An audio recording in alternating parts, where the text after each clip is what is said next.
Excellencies, ladies and gentlemen, I thank you for finding the time to attend this important meeting, whose only objective is to highlight the unfolding humanitarian situation in Hirshavelle, especially in Beledweyne and parts of Middle Shabelle. I am glad to be joined by President Khayre, who has shown outstanding leadership and is also doing his utmost as we speak to contain the situation, to fast-track measures to prevent further flooding and to support the growing number of displaced people. President Khayre will shortly provide first-hand insights into this difficult situation. Excellencies, ladies and gentlemen, as you are fully aware of the unprecedented disruptions caused by COVID-19 and the attendant challenges attributed to this global pandemic, this is by far one of the toughest emergencies Somalia has faced for decades. It will leave trails of devastation in its wake.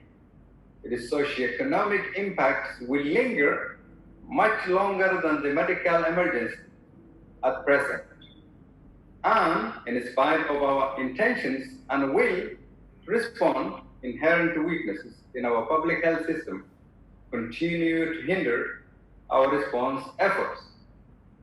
The global lockdown has drastically reduced remittances, an economic lifeline for most households in Somalia. Federal government measures such as airspace restrictions and tax waivers to cushion local businesses against the impacts of the pandemic have shrunk domestic revenue, while operational costs to contain and treat the disease by the federal government and member states have increased expenditures substantially. Excellencies, ladies and gentlemen, unfortunately, in addition to the COVID-19 crisis, we are now faced with another humanitarian situation as Shabelle River passed its banks and flooded large areas in Johor. Farmlands have been destroyed, homes have been submerged, and thousands have been displaced. Our people are in urgent need for humanitarian intervention. As we speak, the people of Beledweyne have begun moving out from town as water begins flooding into the city. At the request of President Khayre, over the past 2 weeks, a technical team with senior staff from my office have been trying to mitigate and delay the impact of the floods. In Beledweyne, over 100,000 people are displaced, farmlands and houses destroyed, while major businesses are affected.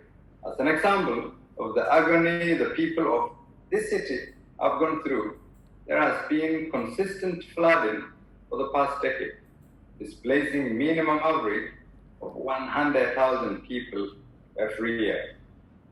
This means the people of Beledweyne have had to rebuild annually the destruction left behind by the floods. The city of Johor is not faring any better. The district that serves as the breadbasket for Middle Shabelle and Mogadishu. Between the two districts of Beledweyne and Johor, the number of displaced are expected to rise with high risk of flooding foreseen in the coming week. The displaced people are lacking the basic supplies that are necessary in order to survive, and unless immediate emergency response is provided, we might witness a new humanitarian crisis in Hirshavelle that will worsen the COVID-19 situation in the country.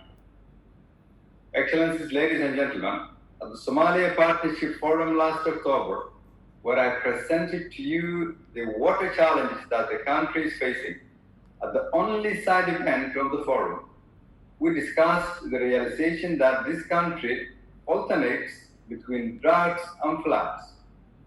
Yet millions of donor funds are annually spent on water resource interventions.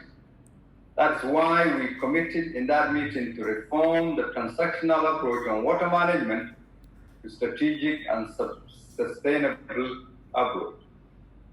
Since then, I tasked the Ministry of Energy and Water Resource to develop the 5-year National Water Resource Management Strategic Plan in recognition of the need to create common objectives to achieve longer-term development gains of the water sector in Somalia. The strategy development began in January 2020, working together under a steering committee and working closely with a team of global and local experts. The team carried out consultation visits to all federal member states and convened a national consultation workshop held in Mogadishu in March 2020. The team is in the middle of data gathering across the country to complete this strategy, which we hope will be the first step in the right direction. As a result of last year's flooding in Beledweyne, and at the request of the federal government, the World Bank completed the flood's impact and needs assessment report in January 2020 in Beledweyne. The report estimates overall damage and loss arising from the 2019 floods at more than 260 million. Economic losses are assessed to be 72 million in the year immediately following the floods, 39 million in the second year, 35.1 million in the third year, 31.6 million in the fourth year, and $28.4 million in the fifth year. Losses are expected to endure beyond the first 5 years following the floods until the damages to the transportation sector and to crop production are fully restored, concludes the report. The findings of the report also underlines that Somalia's economic growth from 2019 is expected to decline in the aftermath of the floods, with the decline of annual real GDP. It is unfortunate that the people of Hirshabelle and many parts of Somalia must go through the same problem every single year, while indications and forecasts are known to us.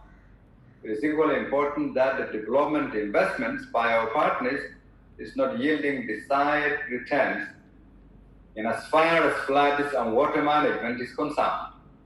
And if we continue with the same business as usual approach, the people in Beledweyne will not realize the stability and normalcy they deserve. Excellencies, ladies and gentlemen, finally, I would like to earnestly thank our international partners for always standing with Somalia, particularly on occasions such as this, when so much is at stake. On behalf of the people of Hirshabelle, I urgently seek your solidarity and material support for an enduring solution for this recurrent floods. I thank you.